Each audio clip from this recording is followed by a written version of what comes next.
sa tibok kalibutan no. Dako kay kong pasalamat sa akong mga solid supporters ug bagong nag-support karon.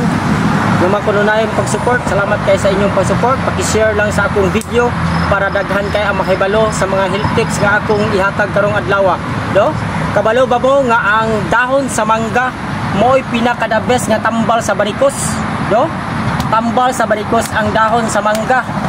Do? Way limit sa kwan, mayilo man siya, mabatanon man siya, mag-green man siya, way limit sa mangga no nga naa sa palibot sa imong balay. Kung asa nimo makuha siya no? Mga guys, may limit sa kadaghanon no. Kung daghan mas labing maayo ipabukal sa dako nga kaldero, butangan nimo og tubig mga tunga sa galon, ipaitos nimo og 1/4 sa galon na lang no, 1/4 sa galon na lang. Mao imong ihunat sa mga barikos, no?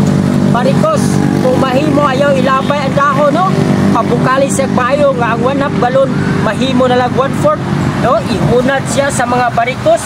Ihilot siya sa mga paano, ihilot siya mga guys, no?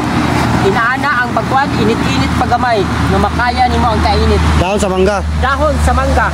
Tambal sa tambal sa barikos. barikos. Like, follow and share. Richard Gomez TV. Thank you.